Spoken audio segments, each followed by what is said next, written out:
샬롬, 말씀 읽어주는 김기훈 목사입니다. 오늘도 기대하는 마음과 사모하는 마음을 가지고 하나님의 말씀 함께 읽겠습니다. 시편 41편 1절부터 13절까지의 말씀입니다. 불행한 이들의 존엄을 지켜주어라. 기분이 좋아지리라.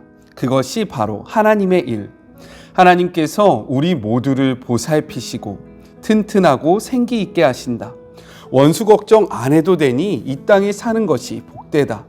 병들어 자리에 누워있을 때에도 하나님이 우리의 간호사 되셔서 건강을 회복하도록 돌보신다. 내가 아뢰었습니다. 하나님 은혜를 베푸소서. 나를 다시 온전케 하소서. 내 죄가 나를 갈기갈기 찢었습니다. 원수들은 내가 꼬꾸라지기를 바라며 내 죽을 날을 놓고 내기를 합니다.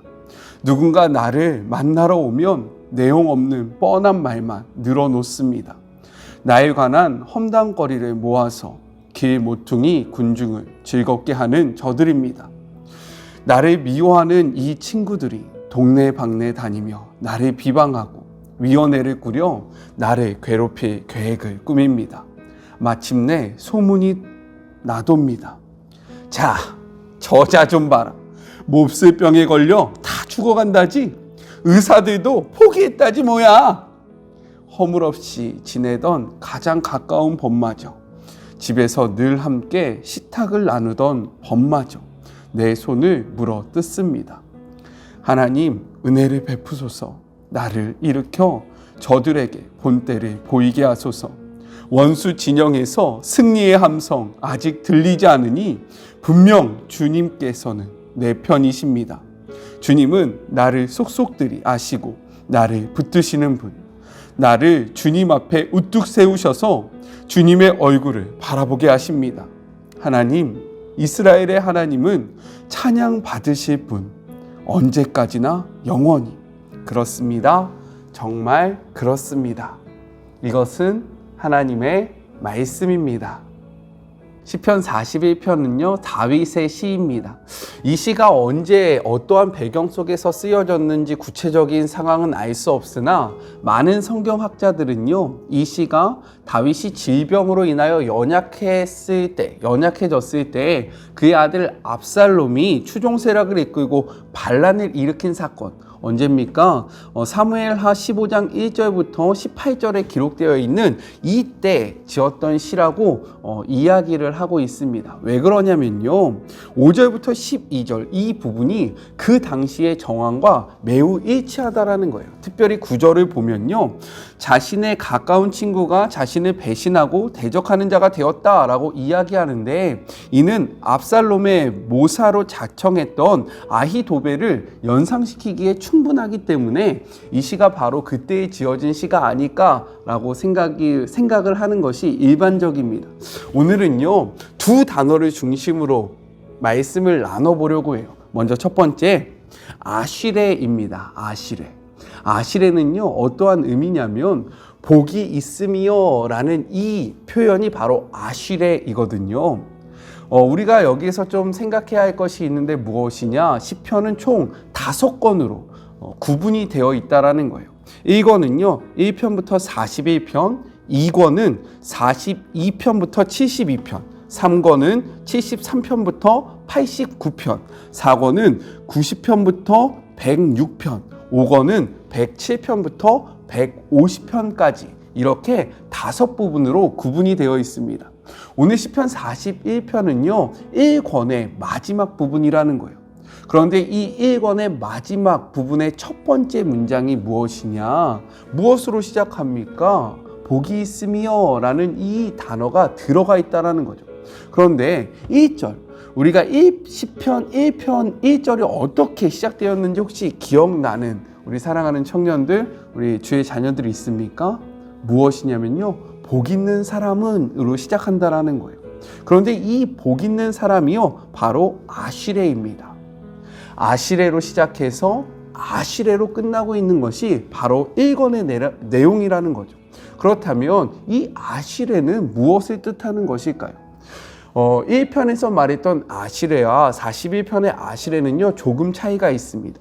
이 1편의 아시레는요, 이 복 있는 사람은 누구라고 이야기하냐면 하나님의 율법의 말씀 위에 서서 좌우로 치우치지 않고 살아가는 자를 바로 아시레라고 이야기합니다.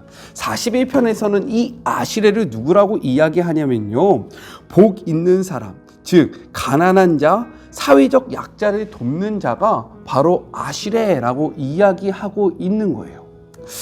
그런데 여기서 여러분이 한 가지 질문을 할 수 있는 거죠. 무엇이냐면, 목사님, 제가요 시편 1편에 나와 있는 아시레, 복 있는 사람, 하나님의 말씀 위에 서 있는 자가 복 있다는 것은 알겠습니다. 그런데 왜 가난한 자를 돕는 것이, 왜 사회적 약자를 돕는 것이 아시레, 복 있는 사람인지 저는 잘 이해가 되지 않습니다 라고 저에게 물어보시는 분들이 있을 수 있다는 거예요. 그것은 무엇이냐면요, 성경의 핵심, 그것이 무엇일까요? 제가 많이 이야기했었죠. 성경은 한 문장으로 정리된다. 하나님 사랑과 이웃 사랑. 이것이 성경의 전부인데요. 이것으로 그 답을 드릴 수 있다는 거예요. 시편 1편에서 이야기하고 있는 이 아시레는요, 하나님을 사랑하는 것을 의미합니다. 왜냐하면 하나님을 사랑하기 위해서는 하나님의 말씀을 알아야 하고요, 우리가 하나님의 말씀을 가까이 하고 하나님의 말씀을 알아갈 때 하나님을 사랑할 수 있다는 거예요. 그래서 이러한 자가 형통한 자다라고 이야기하는 거고요. 하나님을 사랑했으면 여기서 그치지 말고 우리가 이어서 해야 하는 것이 있는데 바로 이웃사랑입니다. 시편 41편은요, 그 이웃사랑의 아시레를 이야기하고 있는 거예요. 따라서 하나님 사랑과 이웃사랑을 하는 자가 바로 하나님이 원하시는, 하나님 안에서 형통한 자이다 라고 오늘 성경은 이야기하고 있는 것입니다. 여러분의 많은 참여로요, 우리가 성탄 2부에 계획했던 참 좋은 참견이요, 매우 잘 끝났어요. 이 참 좋은 참견을 계획했던 그 의도는 무엇이냐면, 먼저는 하나님을 사랑하는 것이었습니다. 그런데 우리가 여기서 그쳐지지 않고요, 이 사랑을 가지고 이웃을 사랑하는 것을 목표로 했어요. 우리 사랑하는 청년들, 그리고 이 마네목을 구독해 주시는 분들이 많이 참여해 주셔서요, 연보가 차고 넘치게 모였습니다.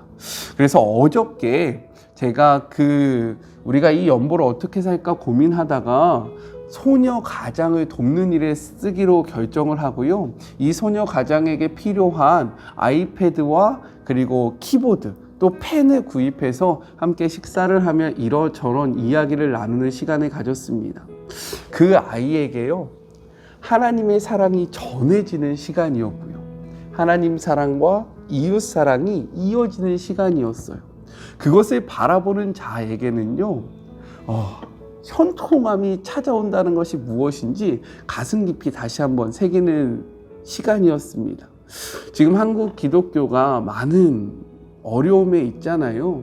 우리가 이것을 극복할 수 있는 방법은 하나님을 사랑하는 것에서 그치지 않고 이 사랑으로 이웃을 사랑할 때 주변에 소외된 자, 가난한 자, 도움이 필요한 자들과 함께할 때 우리의 그 존재감이 드러난다는 것을 오늘의 말씀을 통해서 다시 한번 기억하시고, 하나님 사랑과 이웃 사랑을 우리의 삶 속에서 이루어가는 주의 모든 자녀들이 되셨으면 좋겠습니다. 자, 두 번째는요, 바로 여호와라는 거예요. 5절부터 9절의 기록을 보면요, 시인은 아주 혹독한 질병으로 어려운 상황 가운데 처해 있는데요, 여기에서 설상가상으로 주변의 모든 사람들이 자신을 대적하고 심지어 믿었던 이마저 배신을 하는 상황 가운데 노출되어 있음을 알 수 있습니다. 그런데 갑자기 11절에요, 이러한 절망적인 상황 속에서 그 시편의 내용이, 분위기가 바뀐다라는 거예요. 어떻게 이렇게 바뀔 수 있었을까요? 그 해답이 바로 10절에 있습니다. 우리 10절의 말씀 같이 한번 읽어볼까요? 그러하오나 주 여호와여 내게 은혜를 베푸시고 나를 일으키사 내가 그들에게 보응하게 하소서라고 이야기하고 있어요. 이 같은 상황에서 다윗은요, 하나님을 여호와라고 부르면서 그 앞으로 나아간다라는 거예요. 왜 많은 하나님의 성호 가운데 다윗이 여호와라는 그 거룩한 이름을 불렀냐면, 이 여호와는요, 어떠한 의미냐? 언약을 지키시는 하나님의 신실함을 나타내는 하나님의 성호라는 거예요. 다시 한번, 언약을 지키시는 하나님의 신실함을 드러내는 것이 바로 여호와라는 이 이름의 능력입니다. 따라서 다윗은요, 이 여호와를 부르면서요, 하나님 나와 약속하셨던 그 언약을 기억하십시오 라고 이야기하고요, 또요 1절부터 3절에 이야기했던 내가 하나님을 사랑함으로 저는 이웃을 사랑했습니다. 하나님이 말씀하신 그 하나님 사랑과 이웃 사랑을 했습니다. 그렇기에 나를 보호하여 주시고 나를 지켜주시고 나에게 은혜를 베풀어 주십시오. 하나님의 언약을 나의 삶 속에서 이루어 주십시오 라는 의미로 하나님 앞에 여호와라는 그 이름의 성호를 붙잡고 나아갔다라는 거예요. 우리는 여기서 생각해야 합니다. 무엇이냐면 특별히 믿는 자들의 삶 속에서도요, 다윗과 같이 정말로 질병의 문제가 찾아올 수 있고요, 믿었던 자들의 배신이 찾아올 수 있고요, 정말로 삶에 감당할 수 없는 문제들이 찾아올 수 있다는 거예요. 하나님을 잘 믿을 때 이런 문제에서 자유해진다라고 성경은 이야기하는 것이 아니라, 성경의 기록을 보니까 하나님을 신실하게 믿을지라도 우리의 삶 속에 어려움이 찾아올 수 있다는 거죠. 그러할 때 우리가 해야 하는 일은 무엇이냐? 하나님 앞에 나아가야 된다는 거예요. 하나님을 바라봐야 하고요, 하나님을 붙잡아야 한다라고 오늘 시편은 이야기하고 있는 거예요. 특별히 하나님 앞에 나아갈 때에 여호와, 언약을 지키시는 하나님의 그 신실함을 붙들면서 나아가야 된다는 거죠. 하나님, 제가 하나님의 말씀대로 살지 않았습니까? 제가 하나님을 믿지 않았습니까? 저에게 넘어짐이 있더라도 다시금 일어나서 하나님을 바라보지 않았습니까? 그런데 저에게 지금 이러한 상황이 닥쳤습니다. 제가 바라볼 곳 없고요, 믿었던 모든 자들이 저를 배신하고요, 저를 조롱하는 소리가 이 땅에 가득합니다. 그럴 때 여호와, 언약을 지키시는 신실하신 하나님, 나의 삶을 붙잡아 주십시오 라고 기도할 때요, 우리가 다시금 이 상황을 이길 수 있는 힘과 용기가 생긴다라는 거예요. 이 상황이 바뀌었기 때문에, 나를 도와줄 자가 왔기 때문에, 이 상황이 변화했기 때문에 이가 지금 희망에 차서 노래하는 것이 아니라 약속을 지키시는 하나님을 바라보니까요, 낭망해 있던 이 마음, 정말로 일어날 수 없을 것 같았던 그 상황 속에서도 다시금 일어날 수 있는 힘과 용기가 생겼다라는 겁니다. 코로나 시기 가운데 많이 힘드시죠? 어렵죠? 앞길이 보이지 않죠? 정말로 답답하죠? 우리 이러할 때 언약을 지키시는 신실하신 하나님의 이름 여호와를 부르면서 그분 앞으로 나아갑시다. 그리고 그 하나님 앞에 은혜를 구한 복된 하루가 되셨으면 좋겠습니다. 우리 같이 기도할까요? 하나님 아버지, 감사합니다. 오늘 이 시편의 말씀을 통해서 하나님의 뜻을 다시 한번 확인해 보았습니다. 하나님 사랑과 이웃 사랑을 실천하고 그 사랑으로 인하여 정말로 하나님의 말씀을 이루어가는 주의 모든 자녀들이 되게 하여 주시옵소서. 또한 삶의 어려움이 다가올 때에 사람들을 바라보고 사람들을 의지하고 그들에게 도움을 구하는 것이 아니라 변하지 않고 신실하시며 약속을 지키시는 여호와를 바라보며 나아가는 주의 모든 자녀들이 되게 하여 주시옵소서. 마지막 때가 다가올수록 우리의 삶에 어려움이 있음을 고백합니다. 그러나 하나님의 말씀을 믿으며 여호와의 하나님을 바라볼 때에 다시금 일어날 수 있음을 고백하오니, 주님, 오늘 하루 그 거룩하신 성호 여호와를 기억하며 가슴에 새기는 복된 하루가 되게 하여 주시옵소서. 함께 하실 하나님을 기대하며 예수님의 이름으로 기도드립니다. 아멘. 2020년의 마지막 주가 시작되었습니다. 한 해 동안 참 많은 일들이 있었는데요. 그럼에도 불구하고 어떠한 상황 속에서도 하나님의 말씀을 붙잡는 우리 모두가 되었으면 좋겠어요. 저는요, 또 내일 만나도록 하겠습니다. 사랑하고 주님의 이름으로 축복하면서 오늘도 여호와라는 그 이름으로 힘내세요. 우리 내일 만나요. 안녕. 오늘도 수고하셨습니다.